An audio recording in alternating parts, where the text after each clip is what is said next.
My project today is to tighten the cannon pinion on a Patek Philippe ellipse. It has a Patek Philippe 16250 movement in it. This is the only Patek Philippe that I own. It's in pieces right now in this container. But before I do that, there's two things that are interesting about it. One is that the cannon pinion in it is so tiny, and I'm in the middle of this series of where I'm building up to repairing this larger Verge Fusil pocket watch from the 1700s by making some gears and pinions for it. And it's interesting to me to see the difference in size. I'm not into watches because of their value. The Patek Philippe movement I bought used without a case, and I recased it. I paid 400 Swiss francs for the movement dial and hands. But I wanted to point out this watch, this is like a Grail watch for me, and I want you to guess how much I paid for it. I'll tell you in a minute, but just looking at this is an ETA 2824, I think. 2824. Let me check that.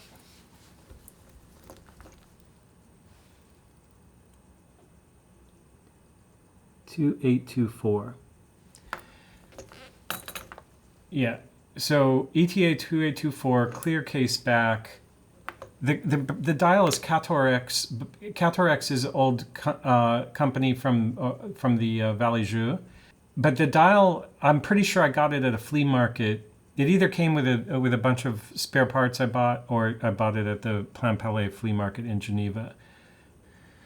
So I was interested in this dial because the painted, that's tritium. You can see there it says T Swiss made T at the bottom.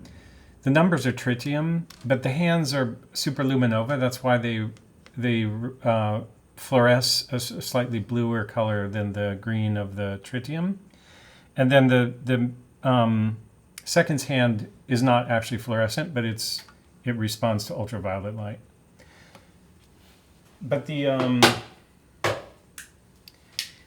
this watch is extremely good for luminescence. The tritium on it is probably at the end of the era of tritium. I don't know what the date on the dial is, but it hasn't lost. The tritium holds its charge all night long, and then the superluminova is even stronger in the quantity that it's on those hands. So it's easy to read this all night long. Okay, so anyway, the price I paid for this was 2 Swiss francs, and it was originally badged as an M watch.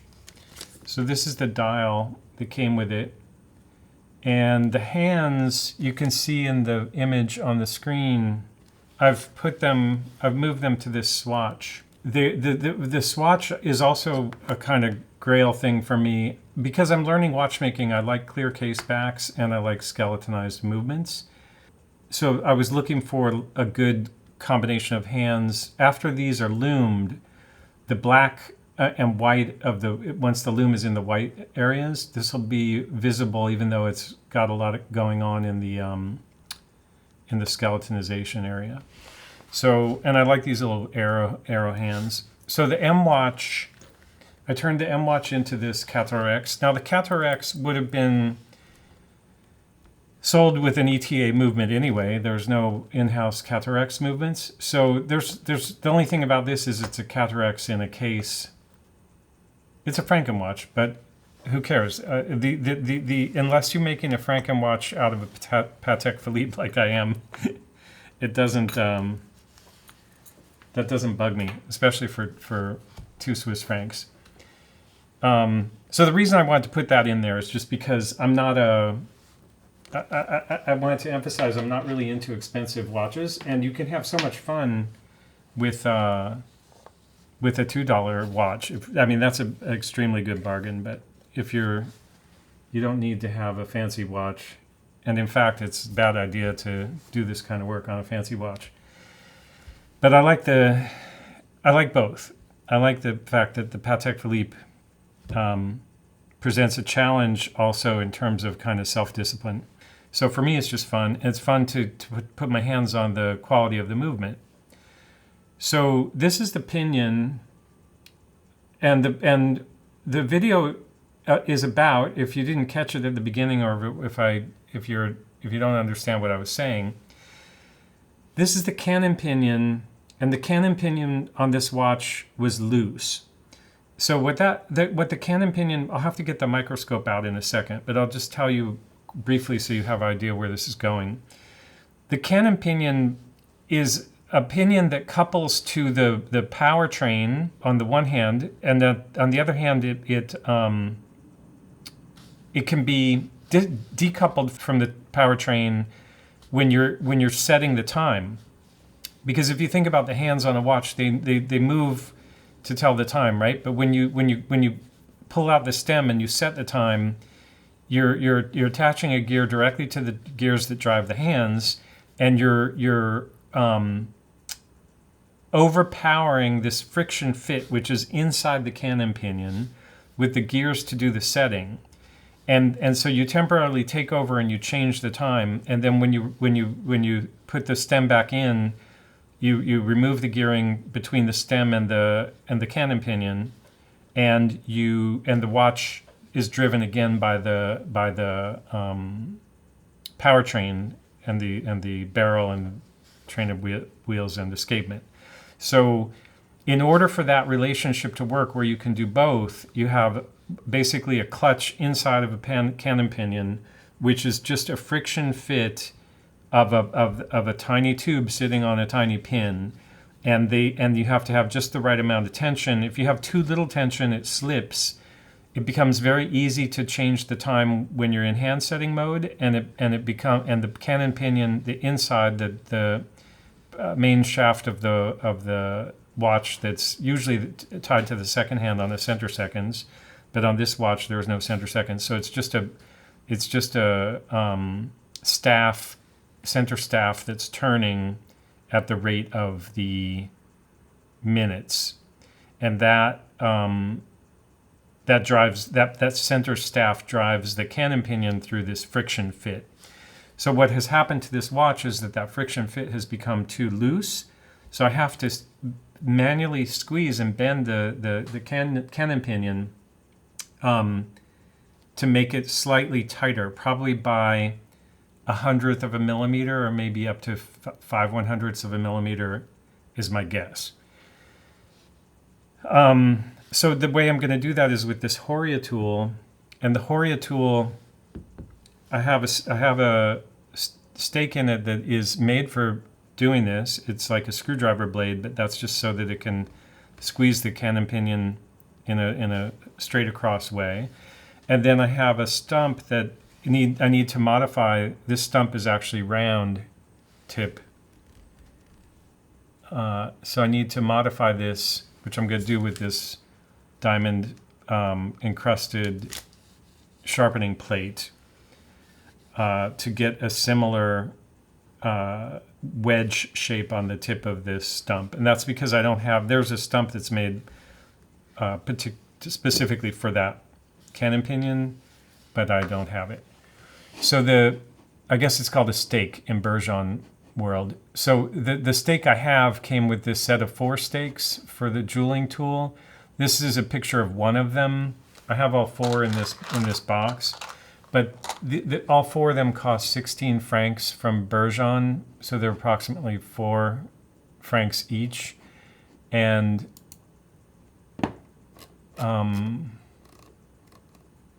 you can see this is the top part that comes down and presses the top of the Canon Pinion. This is the bottom part. If you were to buy this particular, what did I just call it again? Stake for lanterning Canon Pinions. So I'm going to modify this to be a stake for lanterning Canon Pinions. And then this is a pusher for lanterning Canon Pinions, which I have already in the Horia tool, and that was purchased separately. Okay. So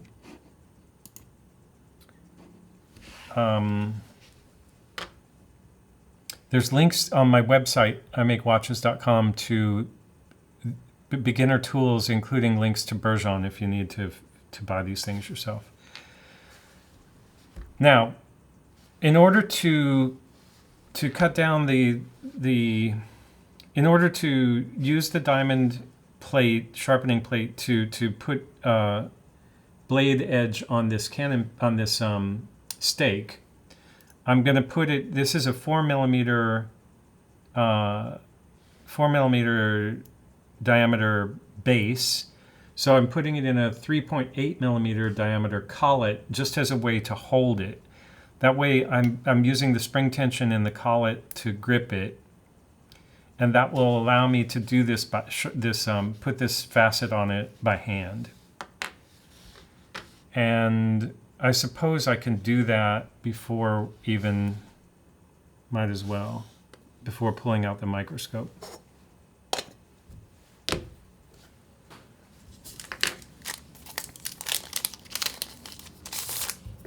I was going to do this with the lathe because I have a diamond wheel on the lathe, and you could do it very quickly and just go zzz. It might be easier than this, but the lathe is set up to do something different right now. And I don't think it has to be that precise, even though we'll see how close I can get. So I'm just going to go for the kind of maximum angle that I can without flattening my collet or the base of the stump.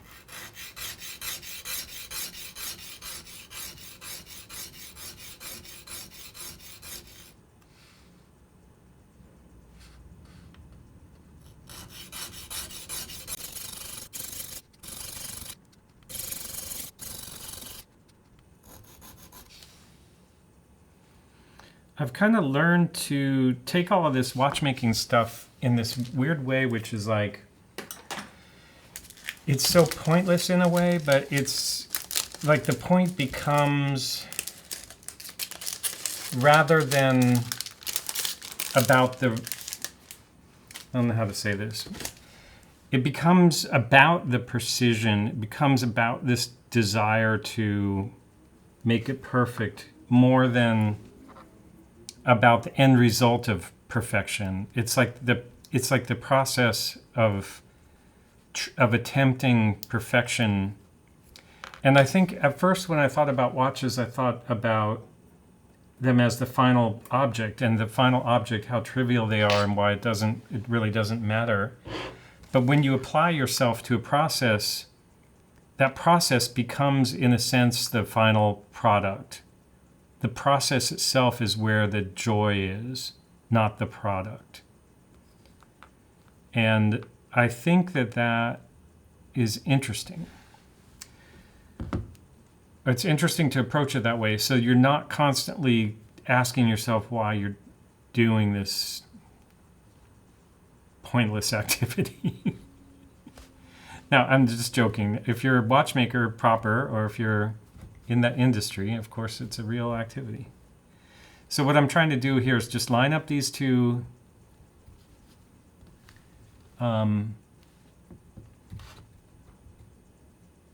pushers, the pusher and the stake, and then I'll do this on again under the microscope. The point will be the cannon pinion has already been lanterned by Patek Philippe. So it already has these tiny little dents in it. I'm going to put it on this wire, which is wire wrap wire, super thin wire, but it's appropriate for that size cannon pinion, so that I can hold it in place. And then this has a micrometer scale on it, this Horia tool, so I can come down until I'm clamped on it in the right position, and then I can adjust it by how much additional squeeze or lanterning I want to apply to it. Okay, so let's do, this is the cannon pinion. Now I got to be careful putting it on this wire because the wire can also work like a spring. I could do that under the microscope. You can flick it quite easily and lose it. Or brush it with your coat sleeve.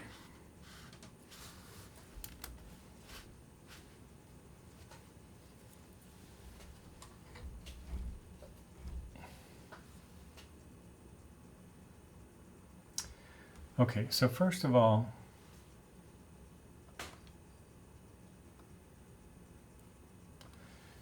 yeah, let's get that secured.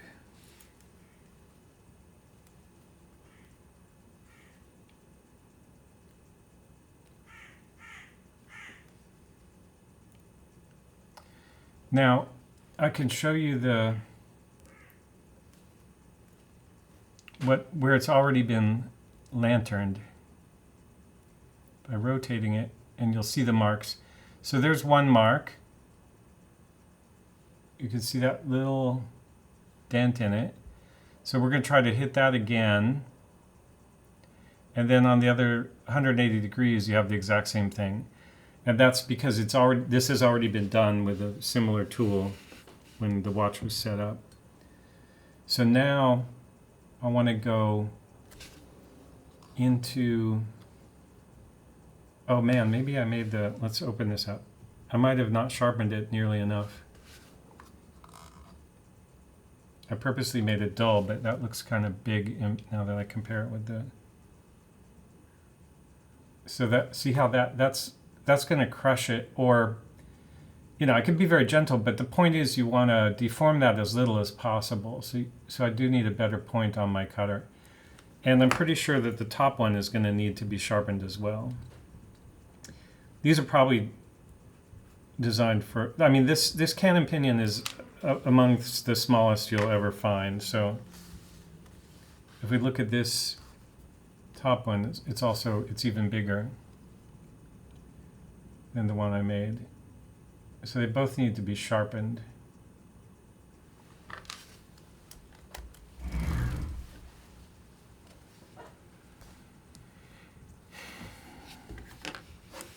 Now, I think I'll actually keep the microscope.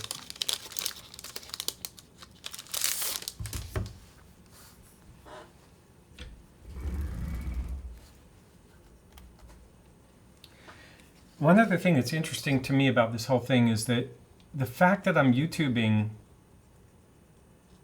also kind of justifies the time I'm putting into this. Like if I wasn't YouTubing about it, I might question my sanity more. Because I feel like because I'm YouTubing about it, I'm sharing it with a lot of other people who can appreciate it without going to the expense and effort that I'm going to. I need to raise this up a bit.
I just I realized something else. I was thinking this doesn't have to be perfectly centered, but it does. Because the punch is perfectly centered under the stake is perfectly centered under the punch. And if it's not, then it's going to twist the Canon Pinion's going to want to turn under it.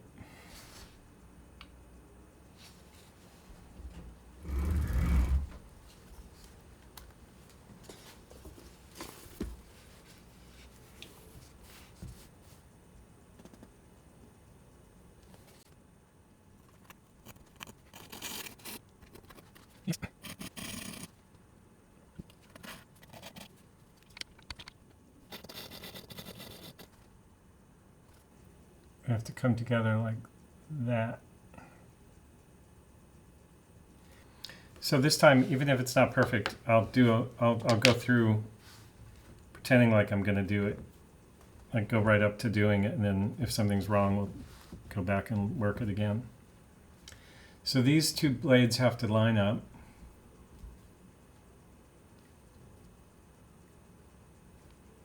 And then the cannon pinion has to get in the middle.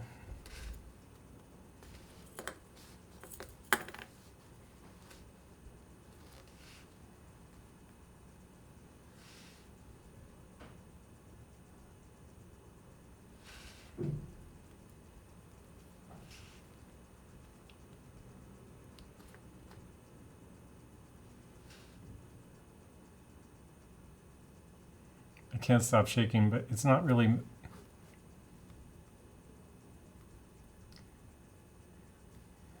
I'm trying to see... I want to go in the same direction it's already gone. I don't want to cut it. I don't want to dent it against the direction it's already dented. So that means I want to orient this so that one of those marks is at the top. Then try to place it and then try to come down on it. Make sure it doesn't roll too much. Okay, I think that's good. Now, I can feel it wanting to twist a little bit one way or the other, which is a combination of the blades not being perfectly centered on each other and perhaps the top blade, you know, perhaps some rotation between the two. But it's pretty close. So the next thing, I can look at the micrometer. It happens to be zeroed out on this side. And this one has divisions of 2/100ths of a millimeter. So I think I'll just go 2/100ths of a millimeter.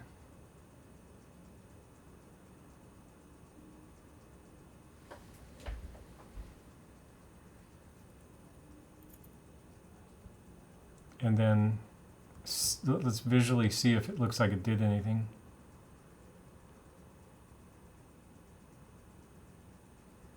I wouldn't expect to see anything.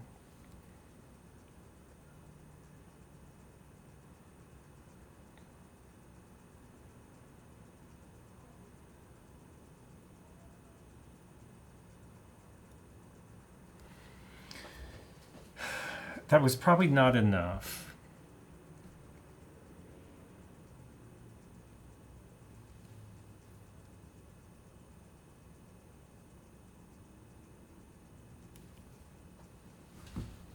I want to look at this again, try to get this lined up perfectly. Maybe I can go in from this angle.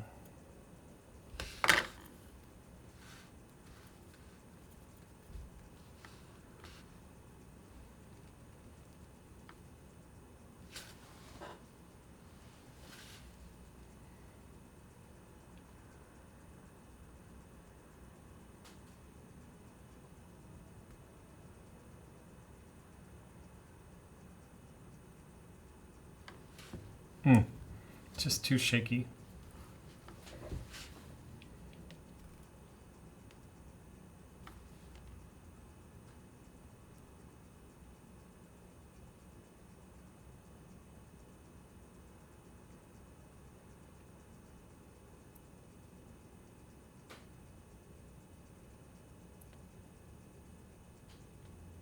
Okay. See, kind of, it's back stopping at 0 again. Like that first 2/100ths is probably not really doing much. Maybe just twisting it a bit. So I'll go to another 2/100ths.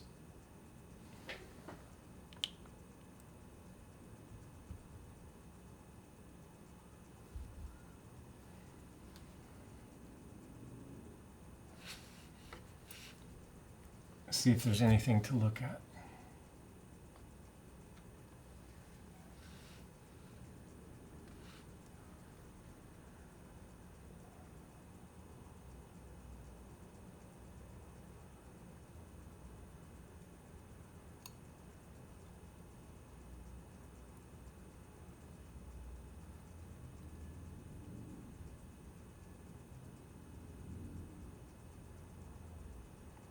Okay, I think that probably did something.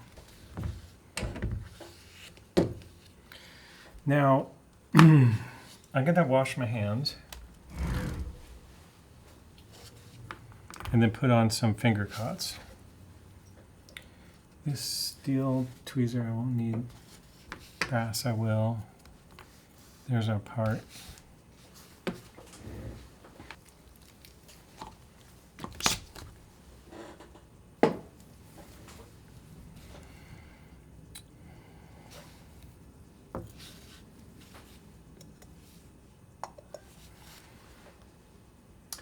I don't think I have a small enough moving holder for that. Maybe I should use the plastic one.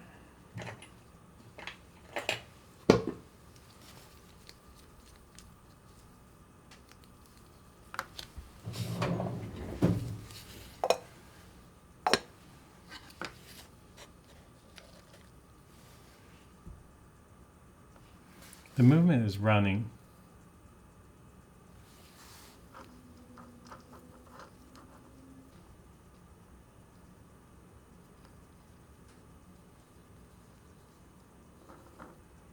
See it running there? That is crazy. I was making sure I'm not squeezing it on the gear or the balance wheel, you know, in this movement holder. Okay, so I'm going to get this microscope going again, but basically the Canon Pinion, the Canon Pinion goes on that center staff there.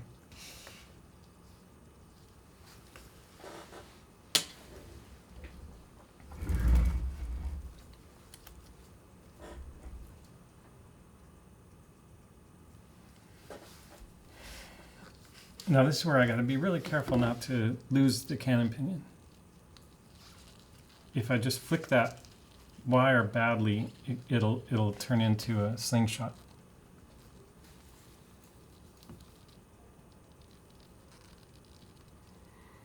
You know what I should do is cut the wire, because the wire has a kink in it now, it doesn't want to come out.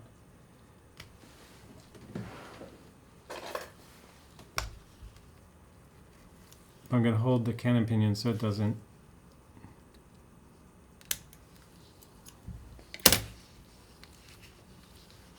Okay.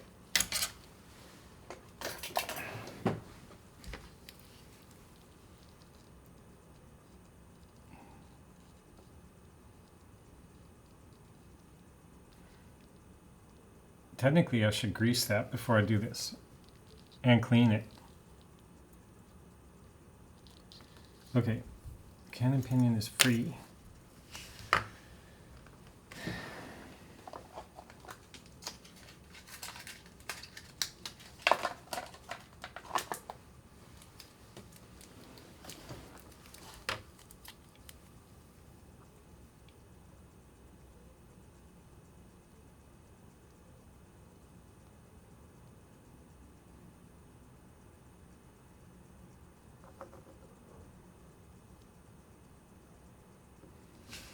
Now, one thing that's interesting about this center staff is, where is it?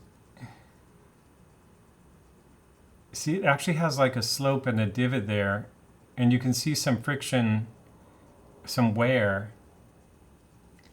I can anyway, right before it turns full width. And so that's probably where it wore down, and that's why it's not as, it was too loose. So that's, hopefully we've tightened enough that it'll grip that. And then to avoid wear in the future,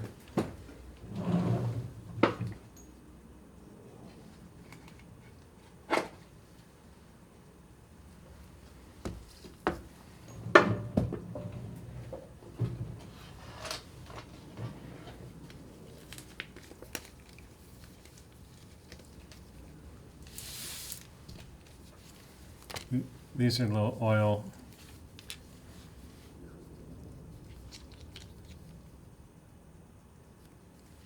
pliers. Oh boy.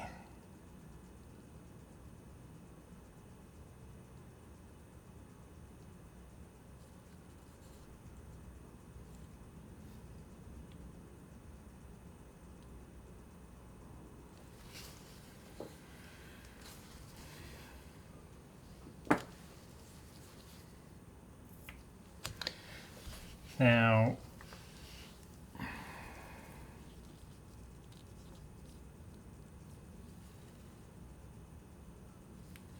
I'm going to be so disappointed if it's not tight enough. Or if it's overly tight.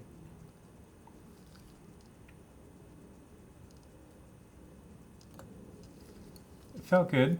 Felt some pressure. But you notice there was that bevel at the bottom, so it could slip down and then be free to spin again. The teeth need to be lined up.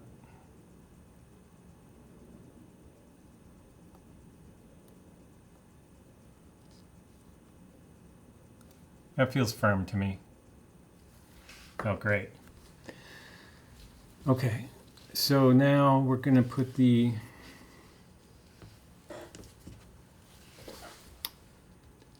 is it just the minute hand wheel? Sorry, hour hand wheel?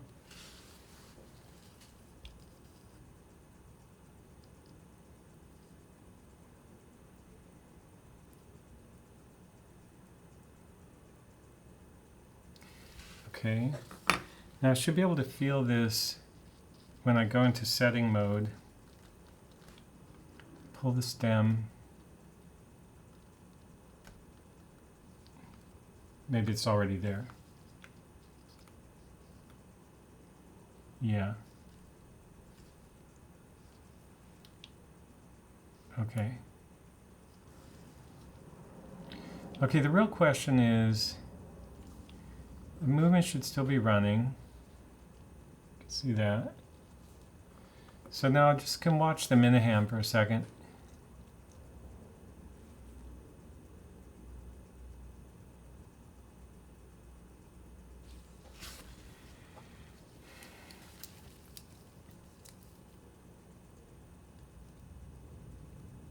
Oopsie daisy.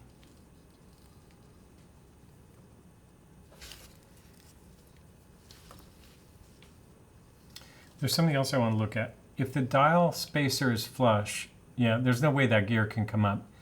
I want to make sure that see right now the gear is not engaged with this driving pinion, and it's standing up on top of it. So I want to make sure there's no need for a dial washer on this movement, and everything is so precise that there's not a need for a dial washer, in my view.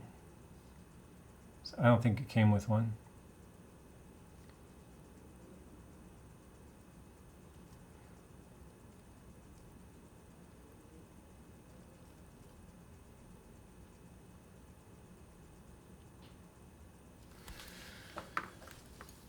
So what I could do is put the minute hand on it.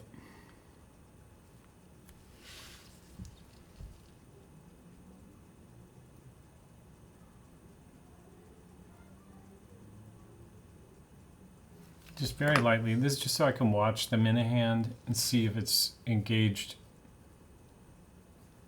if it's slipping or not.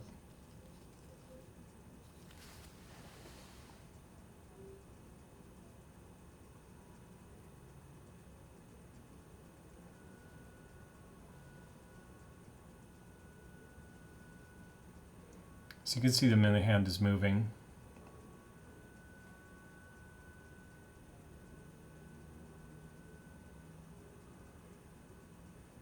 If the cannon pinion was slipping, then the minute hand would not move right now. If it was completely slipping. The thing is, it can be in between. It can be like it grips it for a while and then it starts slipping. But right now it's working.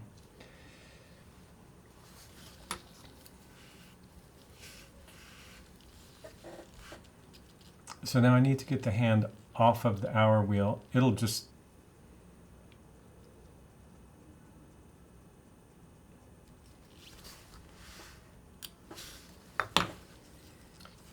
I think I can reassemble it. Okay, so for now,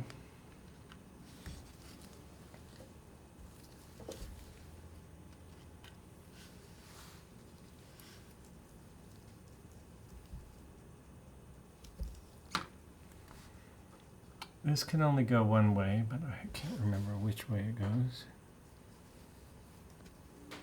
Okay, I think it's like this.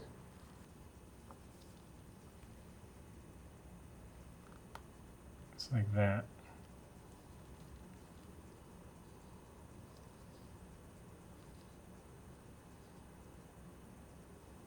Okay. Dial feet go in those two small holes.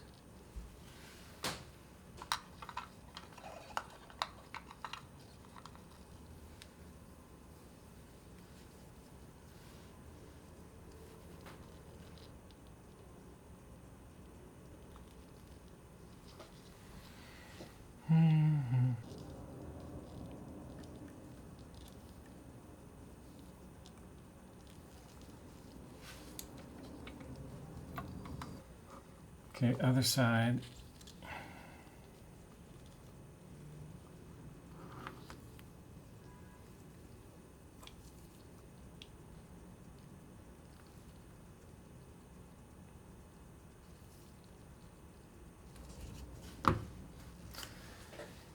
Oh boy.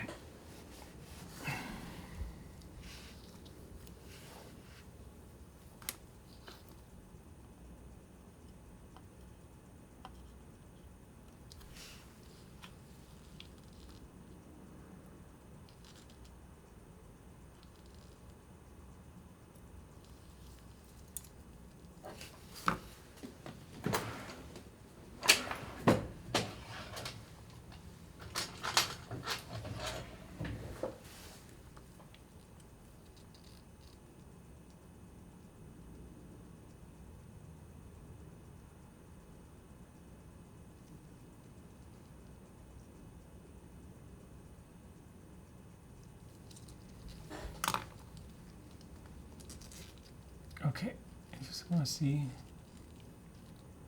we're not too far down.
Okay. Look at that amazing thing. With all this abuse, it keeps going.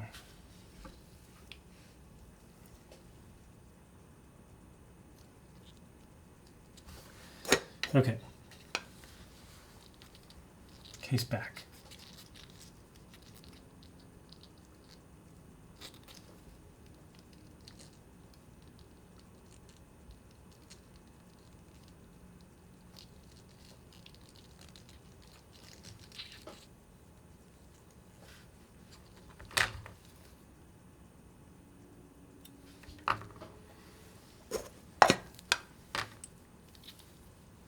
I previously cleaned this, so hopefully it hasn't picked up anything new.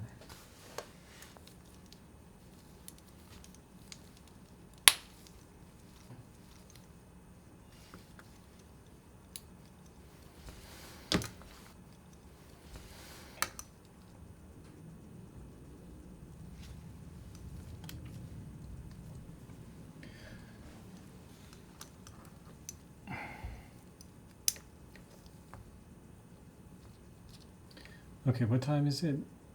7:09?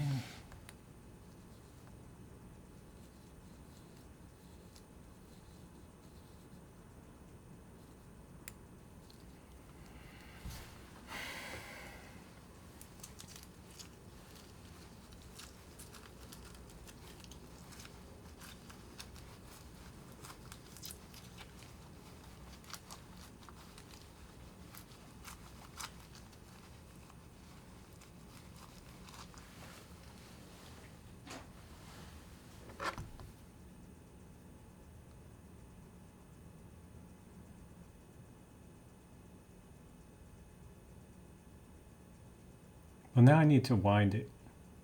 It's advancing.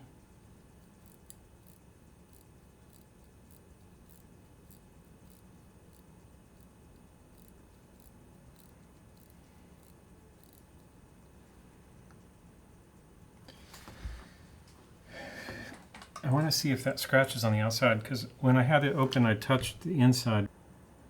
So this one's outside, but this one's inside.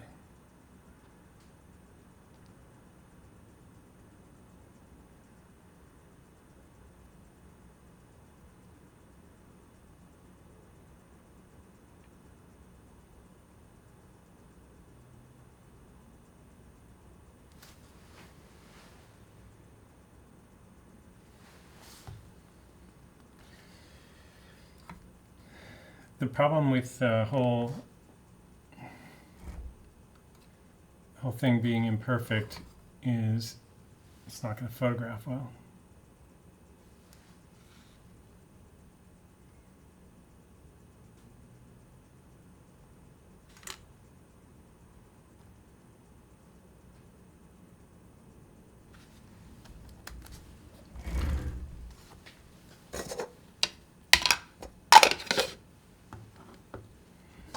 Okay, well, I think I succeeded in what I set out to do, which was to tighten the Canon pinion. And that should be, that's important. See if it runs for 24 hours without losing time.